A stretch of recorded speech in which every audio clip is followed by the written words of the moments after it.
لا رب يوم لي من البيز صالح ولا سيما يوم بدارت جلجل۔ جلجل یہ ایک تالاب کا نام ہے۔ اس شعر میں امرؤ القیس اپنے گزشتہ ایام اور اپنے واقعات کو بھلانے کی کوشش کر رہا ہے اور اپنے عیش و عشرت کے ایام کو یاد کر رہا ہے۔ چنانچہ وہ کہتا ہے کہ الا رب یومن، اور یومن کی صفت آگے صالحین ہے کہ میرے بہت سے اچھے دن تھے۔ الا رب، رب یعنی بسا اوقات، کہ میرے بسا اوقات بہت سے اچھے دن تھے، من البیز، ان گوری چٹی عورتوں سے، یعنی ان خوبصورت عورتوں سے، ان خوبصورت عورتوں کے ساتھ میرے بہت سے اچھے دن گزرے تھے۔ ولا سیما یوم بدارت جلجل، خاص طور پہ، ولا سیما خاص طور پہ وہ دن جو دار جلجل میں تھا۔ دار جلجل یعنی دار جلجل میں جو دن تھا، جو دن میں نے گزارا، خاص طور پہ وہ دن، یعنی کہتا ہے کہ اپنے ان غموں کی ایام کو یاد مت کرو، بلکہ اپنی خوشی کے ایام کو یاد کرو جس میں ان خوبصورت عورتوں سے تمہیں خوشی حاصل ہوئی، لطف حاصل ہوا۔ لا سیما میں ماں کو زائدہ بھی کہا جا سکتا ہے، اور اگر اس کو زائدہ کہا جائے گا تو اس صورت میں یوم جو مجرور ہونا چاہیے اضافت کی وجہ سے، یعنی سیے یومن، ماں زائدہ، اور یہ الذی کے معنی بھی ہو سکتا ہے، یعنی یہ کہ ولا مثل یوم الذی ہوا یوم بدار جلجل۔ تو اس صورت میں یوم جو ہے وہ مبتدا محذوف کے خبر ہونے کی بنا پر مرفوع ہوگا۔ اس شعر میں دار جلجل کا قصہ تفصیل طلب ہے کہ آخر دار جلجل میں کیا قصہ پیش آیا تھا۔ تو اس کے بارے میں کہا جاتا ہے کہ امرؤ القیس کی معشوقہ جو تھی وہ اس کے چچا کی بیٹی تھی، جس کے وہ ہمیشہ جستجو میں رہتا تھا، طلب کرتا تھا اور اس کے پیچھے پڑا رہتا تھا۔ تو ایک دن ایسا آیا کہ سب لوگ کوچ کر گئے، سارے مرد، اور صرف عورت اور غلام باقی رہ گئے۔ تو امرؤ القیس نے کیا کیا کہ مردوں سے الگ ہو گیا اور ایک جگہ بیٹھ گیا، چھپ گیا، اور پھر عورتیں تالاب میں نہانے کے لیے گئی جن میں انیسہ بھی تھی۔ تو اس نے بے خبری میں ان کے سارے کپڑے اٹھا لیے اور کہا کہ میں یہ کپڑے نہیں دوں گا یہاں تک کہ تم برہنہ آؤ اور اپنے کپڑے لیتی جاؤ۔ بہت دیر تک یہ معاملہ چلتا رہا، یہاں تک کہ انہوں نے بہت منت سماجت کی، ان عورتوں نے بہت کوشش کی کہ امرؤ القیس کسی طرح مان جائے، لیکن وہ نہیں مانا۔ تو ایک عورت وہ آئی اور وہ اپنے کپڑے لے گئی۔ پھر اس کے بعد ساری عورتوں نے بھیڑ بنا کر بھیڑ اکٹھا کر لی اور وہ آتی گئی اور اپنے کپڑے لیتی گئی، لیکن انیسہ نہیں آئی۔ انیسہ اکیلی بچی رہ گئی۔ انیسہ کہتی رہی کہ امرؤ القیس تیرا برا حال ہو، تو نے سب کے ساتھ تو ایسا کیا لیکن میرے ساتھ تو کم از کم ایسا نہ کر۔ تو اس پر امرؤ القیس نے کہا کہ تیرے ہی لیے تو میں نے یہ کام کیا ہے، تیرے ہی طلب میں میں نے یہ کام کیا ہے۔ تو اسی واقعے کی طرف اس بات میں اشارہ ہے، یعنی کہ وہ دن میں بھول ہی نہیں سکتا جس دن ان خوبصورت عورتوں سے وہ میرے صالح دن تھے، وہ میرے اچھے دن تھے، یہ امرؤ القیس کہتا ہے۔ اور آگے کے چند اشعار میں بھی اس نے انہی دنوں کا تذکرہ کیا ہے۔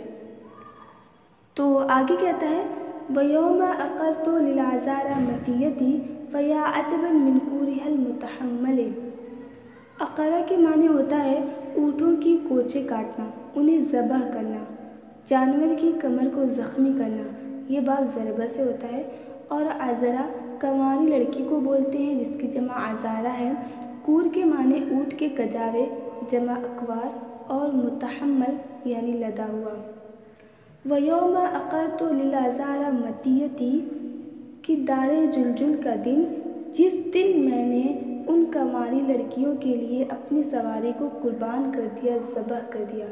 فَيَا عَجَبًا مِنْ كُورِهَا الْمُتَحَمَّلِ، فَيَا عَجَبًا یعنی کتنی ہی تعجب کی بات ہے، مِنْ كُورِهَا الْمُتَحَمَّلِ ان کے کجاوے کا لدا ہوا ہونا، یا یہ کہتا ہے کہ مجھے بہت ہی تعجب ہوا کہ انہوں نے اپنے لدے ہوئے سامان کے ساتھ کجاوا بھی اس کا لاد رکھا تھا، یعنی امرؤ القیس نے اپنی اونٹنی قربان کر دی، اپنا جانور قربان کر دیا، تو اب جو اس کا سامان تھا، اس کا کجاوا تھا،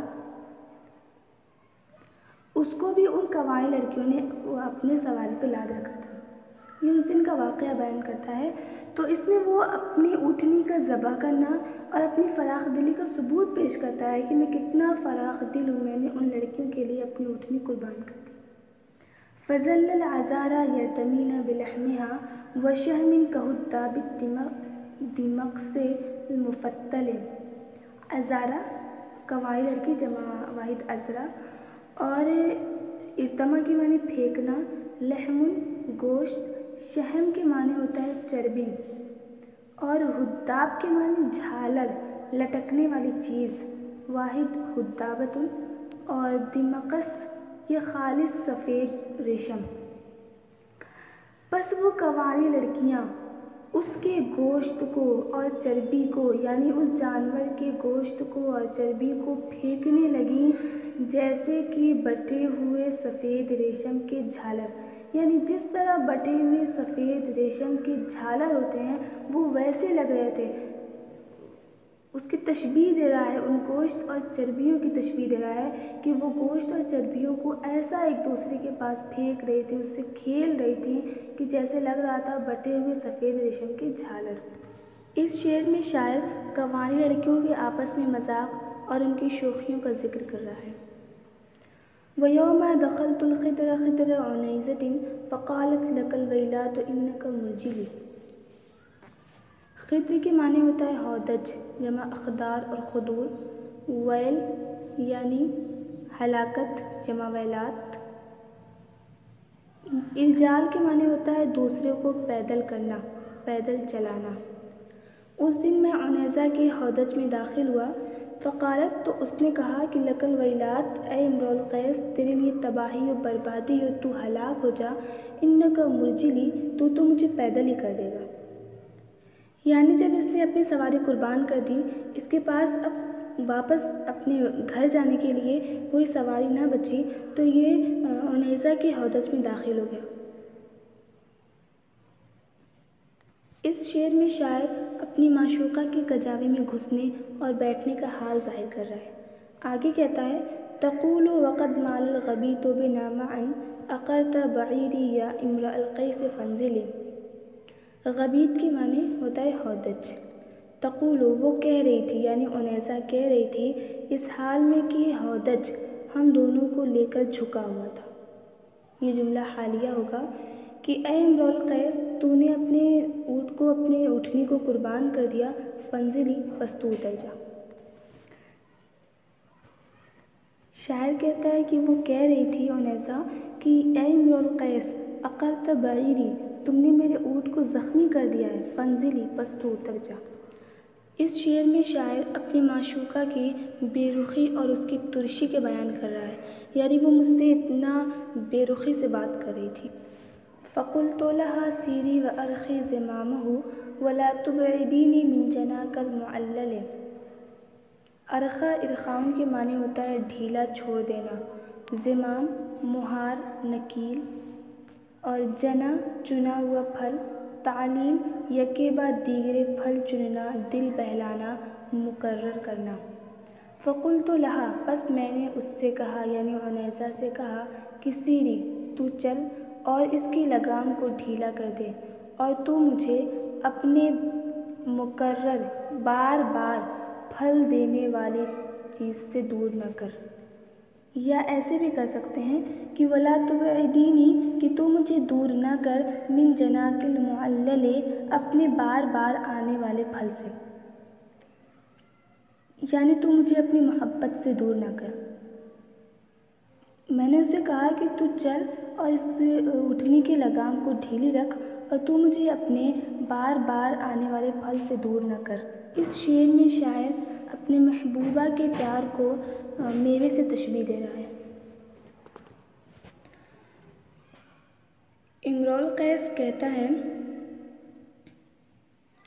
الا رب یوم لی من البیض صالح ولا سیما یوم بدارت جلجل، کہ میرے ان خوبصورت عورتوں سے بہت سے صالح دن تھے، خاص طور پہ وہ دن جو دار جلجل میں تھا۔ الا حرف تنبیہ، جیسے کہ قرآن میں اللہ تعالیٰ فرماتا ہے الا انہم ہم السفہاء، لی صفت اول ہے یوم کی، اور صالحین جو یہ صفت ثانی ہے۔ لا لائن فی جنس اور سیما میں مضاف ما زائدہ ہے، اور یوم مضاف الیہ مل کر لائن فی جنس کا اسم، اور موجودن یہ خبر محذوف ہوگی کہ میرے بہت سے اچھے دن صالح دن ان گوری عورتوں سے تھے، خاص طور پہ وہ دن جو کہ دار جلجل میں تھا۔ وَيَوْمَ أَقَرْتُ لِلْعَذَارَى مَطِيَّتِي فَيَا عَجَبًا مِّن كُورِهَا الْمُتَحَمَّلِ، جس دن میں نے ان گواری لڑکیوں کے لیے اپنی سواری کو ذبح کر دیا، بس کتنی تعجب کی بات ہے ان کے کجاوے کا لدا ہوا ہونا، یا یہ کہ مجھے تعجب ہے ان کے لدے ہوئے سامان کے ساتھ کجاوے کا لدا ہونا۔ عقرہ کی قرآنی نظیر ہے سورہ اعراف میں اللہ تعالیٰ فرماتا ہے فَعَقَرُوا النَّاقَةَ، آگے کہتا ہے فَظَلَّ الْعَذَارَى يَرْتَمِينَ بِلَحْمِهَا وَشَحْمٍ كَهُدَّابِ دِمَقْسِ الْمُفَتَّلِ، کہ یہ کنواری لڑکیاں اس اونٹنی کے گوشت اور چربی کو پھینکنے لگی بٹے ہوئے سفید ریشم کے جھالر کی طرح۔ لحم کی قرآنی نظیر ہے وَأَمْدَدْنَاهُمْ بِفَاكِهَةٍ وَلَحْمٍ مِّمَّا يَشْتَهُونَ، اور یہاں پہ مفتل ہے، اس کی قرآنی نظیر ہے کہ وَلَا يُظْلَمُونَ فَتِيلًا۔ آگے کہتا ہے کہ وَيَوْمَ دَخَلْتُ الْخِدْرَ خِدْرَ عُنَيْزَةٍ فَقَالَتْ لَكَ الْوَيْلَاتُ إِنَّكَ مُرْجِلِ، جس دن میں عنیزہ کے ہودج میں داخل ہوا، بس اس نے کہا کہ تیرے لیے تباہی ہو، تو مجھے پیدل ہی کر دے گا۔ قالت، جیسے کہ اللہ تعالیٰ فرماتے ہیں قرآن میں قالت أَنَّ يَكُونُ لِي غُلَامٌ، کہتا ہے کہ تقول وقت مال الغبیت بنا معا عقرت بعیری یمرأ القیس فانزلی، وہ کہہ رہی تھی اس حال میں کہ ہودج ہم دونوں کو ایک ساتھ لے کر جھکا ہوا تھا کہ اے امرؤ القیس تو نے میری اونٹنی کو زخمی کر دیا، فانزلی بس تو اتر جا۔ اللہ تعالیٰ فرماتا ہے انا انزلناہ فی لیلۃ القدر، یہ فنزل جو ہے اسی کی قرآنی نظیر ہے انا انزلناہ فی لیلۃ القدر۔ کہتا ہے فقلت لہا، بس میں نے اس سے کہا سیری وارخی زمامہ، کہ تو چل اور اس کے لگام کو ڈھیلا رکھ، ولا تبعدینی من جناک المعلل، اور تو مجھے اپنے مقرر اپنے بار بار آنے والے پھل سے یعنی محبت سے دور نہ کر۔ سیری کی قرآنی نظیر ہے کہ اللہ تعالیٰ فرماتا ہے قل سیروا فی الارض فانظروا، اور جناکے کی قرآنی نظیر ہے تساقط علیک رطبا جنیا۔ جزاک اللہ خیر۔